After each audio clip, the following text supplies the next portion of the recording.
تو ضروری نہیں ہے کہ ہمیشہ ان کے بیچ پیار محبت رہے. آف کورس لڑائی جھگڑے بھی ہوتے ہیں، پریشانیاں بھی آ جاتی ہیں، کبھی کوئی بات کہہ دیتا ہے، کبھی کوئی بات کہہ دیتا ہے، کبھی ہم سے غلطی ہو جاتی ہے، تو یہ سلسلہ چلتا رہتا ہے. ہماری سوسائٹی میں یہ بات بہت مشہور ہے یا یہ سمجھی جاتی ہے کہ بہو دوسرے گھر سے آئی ہے، اسی نے کمپرومائز کرنا ہے، اس نے اپنے لیے سب لوگوں کی خاطر بدلنا ہے، اسے سب لوگوں کے ساتھ ڈیل کرنا ہے، تو اس کو ہی جھکنا ہے اور اس کو اپنے نیچر میں تبدیلی لانی پڑے گی. اور یہ بہت سے گھروں میں ایسا ہی سمجھا جاتا ہے موسٹلی. یہ بات بھی مشہور ہے کہ بھئی ایک انسان سب کو اپنی خاطر، ایک انسان کو سب کے لیے بدلنا پڑتا ہے، نہ کہ کسی ایک کی خاطر سارے بدلیں گے. تو یہ بات بہت زیادہ مشہور ہے اور ہم لوگوں کے نا ذہنوں میں یہ ڈال دی جاتی ہے کہ جب شادی کر کے ہم نے کسی کے گھر جانا ہے نا، تو اتنے لوگ آپ کو اپنی خاطر بدل نہیں سکتے، آپ نے اپنے آپ کو ان کی خاطر بدلنا ہے. تو آپ کو ہر کسی کے لیے خود کو بدلنا پڑے گا، اور ساس کے مطابق اس کو بدلنا پڑے گا، اور نندوں کا جو نیچر ہے اس کے مطابق آپ کو خود کو بدلنا پڑے گا، اور گھر کے جتنے بھی فیملی ممبرز ہیں. یہ سلسلہ جو ہے نا یہ بہت کامن ہے، اور یہ پریکٹس ہمارے گھروں میں کی جاتی ہے. تو ایک کسی نے بڑی اچھی بات کی، مجھے اس بات میں بڑی سچائی بھی لگی، اور موسٹلی ہماری سوسائٹی میں، ہمارے کلچر میں یہ ایسا ہوتا آ رہا ہے. تو یہاں پر میں آپ کے ساتھ وہ بات شیئر کروں گی کہ کسی نے کہا کہ محترمہ، جب تم نے شادی کی تو انہوں نے تمہیں بیٹی کہا، پھر تمہیں اب بھی اجنبی سا کیوں محسوس ہوتا ہے؟ کیونکہ انہوں نے تمہارا کردار قبول کیا، تمہاری روح نہیں. انہوں نے وہ ذمہ داریاں تو اپنائیں جو تم ساتھ لے کر آئی، لیکن وہ خواب نہیں جو تمہارے دل میں بسے ہیں. جس لمحے تم نے اس گھر میں قدم رکھا، توقعات نے تمہیں ایسے جکڑ لیا جیسے نادیدہ زنجیریں.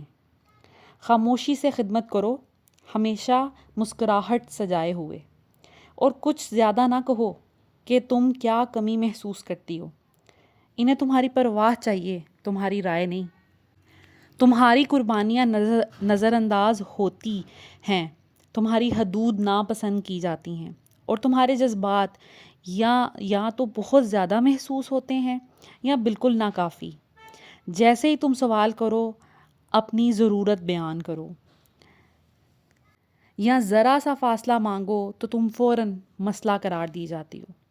تو واقعی یہ بات بالکل سچ ہے.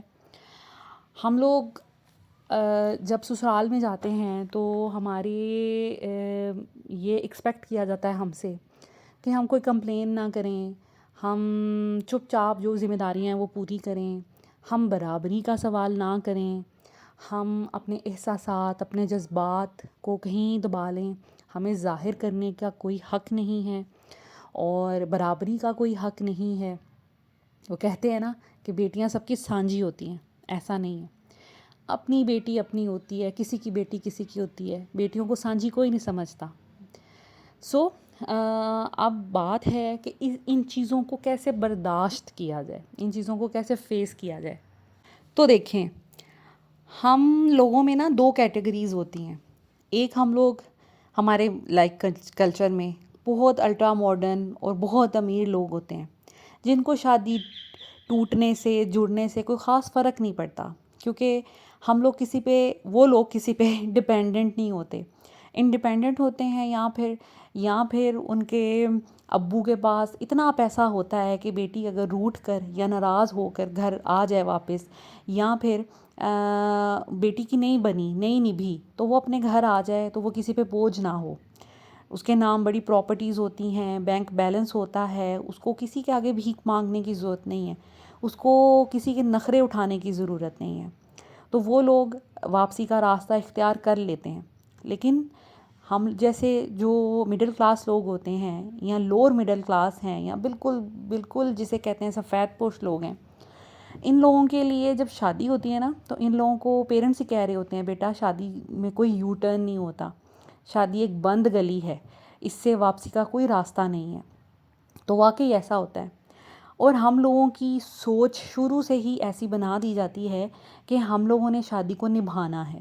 شادی ہوئی، 1-2 بچے پیدا ہو گئے، اس کے بعد تو عورت سوچتی ہے کہ میری کل کائنات ہی یہی ہے، اب میں نے یہیں پہ پسنا ہے، یہیں پہ ساری چیزیں کرنی ہیں۔ ایسے گھروں میں عورتوں کو کام کرنے کی اجازت نہیں ہوتی، اپنے پاؤں پہ کھڑے ہونے کی اجازت نہیں ہوتی، چاہے غربت ہے، چاہے فاقے ہو رہے ہوں، لیکن عورت گھر سے نکل کے باہر کام نہیں کر سکتی، کیونکہ کہیں وہ مردوں کے مقابل نہ آ جائے، وہ مردوں سے بات کرنے کے قابل نہ ہو جائے، وہ انڈیپینڈنٹ نہ ہو جائے۔ اور ذرا سی عورت انڈیپینڈنٹ ہوتی ہے تو اسے کہہ دیا جاتا ہے بھئی یہ تو باغی ہو گئی ہے، یہ تو اب بغاوت کرے گی۔ اس طرح کے معاملات بہت چلتے ہیں۔ اس صورت میں عورت کیا کرتی ہے، زیادہ تر ہماری عورتیں اسی لیے ہاؤس وائف بنتی ہیں کیونکہ ان سے ایکسپیکٹ ہی یہ کیا جاتا ہے۔ اور اگر وہ ہاؤس وائف نہ بنے تو ہوتا یہ ہے کہ عورت سارا دن اگر باہر کہیں جاب کر رہی ہے، گھر آ کر اس سے ایکسپیکٹ کیا جاتا ہے کہ کھانا بھی اسی نے بنانا ہے، بچوں کے ڈائپر بھی اس نے چینج کرنے ہیں، بچوں کو کے لیے راتوں کو جاگنا بھی اسی نے ہے، سارے کام اسی نے کرنے ہیں۔ اس صورت میں عورتیں اتنی ایگزاسٹ ہو جاتی ہیں تو وہ اپنے کریئر کو کر دیتی ہیں ایک سائڈ پر اور وہ بالکل ہاؤس وائف بن کر رہ جاتی ہیں۔ اس صورت میں جب ان کے بچے ہو جاتے ہیں اور وہ سوچتی ہیں کہ میں نے اپنے بچوں کی خاطر، میں نے اپنے خاوند کی خاطر اتنے سیکریفائس کیے، میں نے اپنا کریئر خراب کر دیا، ہر وقت ہم کرتی رہتی ہیں۔ اور یہ ہوتا ہے کہ جب ہمارے ساتھ اچھا بیہیو نہ کوئی کرے اور سسرال والے تنگ کریں، پریشان کریں، ہم نے اس کو بھی برداشت کرنا ہے، اور پیچھے ماں باپ کی بھی ٹینشن کہ روٹھ کے گھر جائیں گے تو کیا ہوگا، ماں باپ ہمیں سنبھال نہیں سکیں گے، ماں باپ ہمیں پال نہیں سکیں گے، چلیں ہمیں تو پال لیں، ہمارے 2 یا 4 بچوں کو کون پالے گا۔ اس کے علاوہ کوئی ایک بہن کے گھر مسئلہ چل رہا ہے، بہن روٹھ کے آئی ہوئی ہے، تو ہم عورتوں کو یہ پرواہ ہوتی ہے کہ بھئی بہن پہلے ہی گھر چھوڑ کے ایک آئی ہوئی ہے، یا پھر اس کے گھر میں مسئلے مسائل ہیں، اگر ہم نے اپنے پیرنٹس کو کچھ بتایا تو ہمارے پیرنٹس بہت زیادہ پریشان ہو جائیں گے۔ تو وہ جو اپنا دکھ ہے نا، ہم وہ بھی نہیں سم ٹائمز اپنے پیرنٹس کو بتا رہے ہوتے اور برداشت کر رہے ہوتے ہیں، یہی سوچ کر کہ چلو ہمارا خاوند فلانے سے بہتر ہے، ہمارا خاوند فلانے سے بہتر ہے، یہ مارتا تو نہیں ہے، یہ نشہ تو نہیں کرتا، دس اینڈ دیٹ۔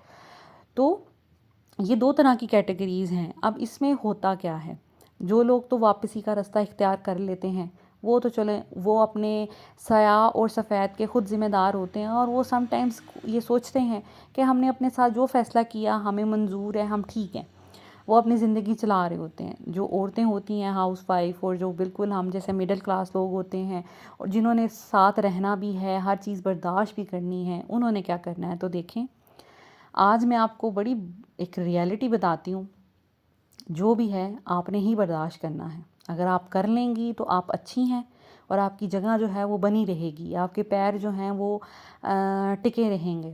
اور اگر آپ برداشت نہیں کریں گی، ذرا سا سوال کریں گی، اپنے حق کے لیے لڑیں گی، تو آپ کو دبا دیا جائے گا، آپ کو برا کہہ دیا جائے گا، آپ سے بدتر کوئی ہے ہی نہیں۔ اور جس گھر میں آپ رہ رہی ہیں اس میں آپ کے لیے جگہ تنگ ہونا شروع ہو جائے گی، اور لوگ آپ کو برداشت نہیں کریں گے، نہ لوگ برداشت کریں گے، نہ خاوند برداشت کریں گے، کوئی بھی نہیں برداشت کرتا۔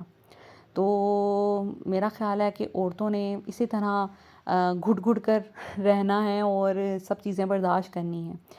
یہ باتیں شاید بہت سے لوگوں کو ڈس اپوائنٹنگ لگیں، بہت سے لوگوں کو لگیں کہ میں ڈی موٹیویٹ کر رہی ہوں، لیکن یہ ریالٹی ہے ہماری اس کلچر کی، ہماری اس سوسائٹی کی، یہ ریالٹی ہے۔ وہ کہتے ہیں نا کہ عورت بد زبان ہے۔ کون عورت؟ ماں اور بہن کو کوئی نہیں کہے گا، بیٹی کو کوئی نہیں کہے گا کہ آپ بد زبان ہیں۔ بہو اور بیوی ہمیشہ بد زبان لگتی ہے، کیونکہ ماں کوئی بات کہے گی نا تو انسان کہتا ہے غصے میں کہہ دیا، بیٹی کوئی بات کہے گی جی اس نے کم عقلی میں کہہ دیا، بہن کوئی بات کہے گی تو کوئی بات نہیں، یہ بہن ہے کوئی بات نہیں۔ لیکن بیوی کوئی بات کہے گی نا، اس کو ڈانٹ بھی دیا جائے گا، اسے روک بھی دیا جائے گا، اور اسے بد زبان کہا جائے گا، بد لحاظ کہا جائے گا۔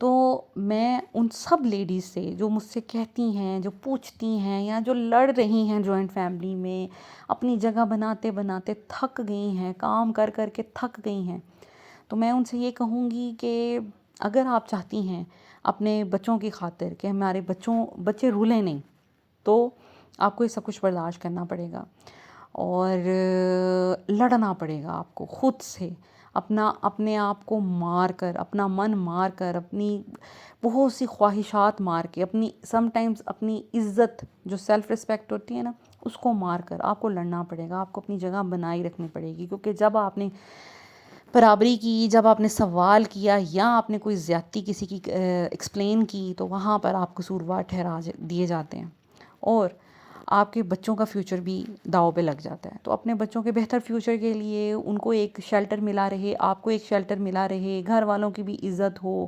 اور جس گھر میں آپ رہ رہے ہیں اس گھر میں آپ کی جگہ بنی رہے، تو میرا خیال ہے کہ پھر آپ کو چپ چاپ زندگی گزارنی پڑتی ہے۔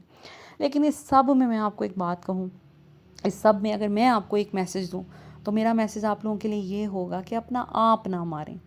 چھوٹی چھوٹی خوشیوں، چھوٹی چھوٹی چیزوں میں جس میں آپ کو خوشیاں ملتی ہیں، آپ تھوڑا ہنس لیتے ہیں، کھیل لیتے ہیں، وہ ضرور کریں۔ اپنی ذات کو بالکل مسخ نہ کر دیں۔ ہنسنے کا کوئی موقع ہو ہنسا کریں، کھیلنے کا کوئی موقع ہو کھیلا کریں، خوش ہونے کا کوئی موقع ہو تو ہاتھ سے جانے نہ دیا کریں، کیونکہ یہ زندگی اسی طرح چلتی رہے گی۔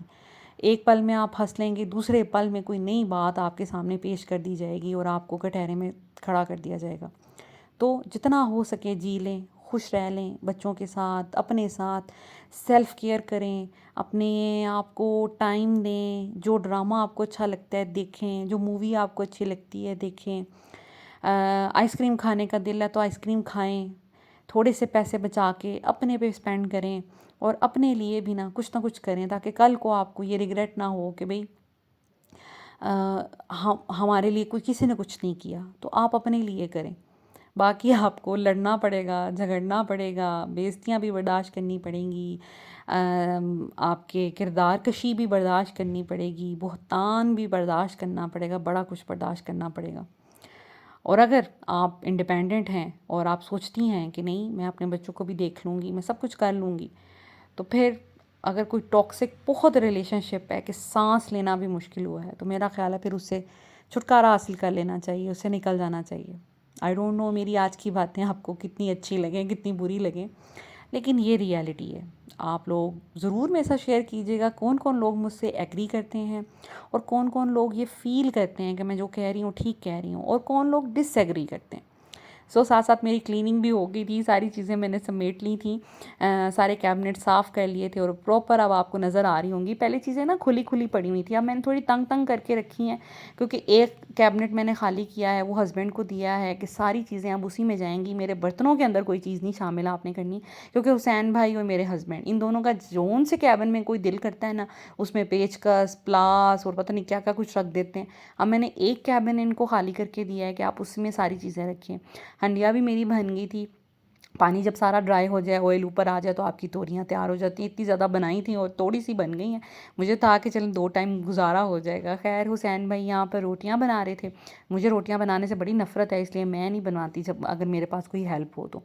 ہاں سالن جتنے مرضی مجھ سے ایک دن میں 10 بھی بنوا لیں، آپ جتنے مرضی کام کروا لیں، برتن دھلوا لیں، سب کچھ کروا لیں، روٹی بنانا مجھے عذاب لگتا ہے۔ خیر آج میں نے دیسی گھی والی چوپڑی روٹی، کیونکہ سبزی کے ساتھ بڑی اچھی لگتی ہے، وہ کھائی، اور یا دس از اٹ۔ آئی ہوپ آج کی ویڈیو آپ کو اچھی لگی ہوگی یا پتہ نہیں بری لگی ہوگی، جو بھی لگی ہوگی مجھے میرے ساتھ ضرور شیئر کیجیے گا۔ Thank you so much for watching, take care, اللہ حافظ۔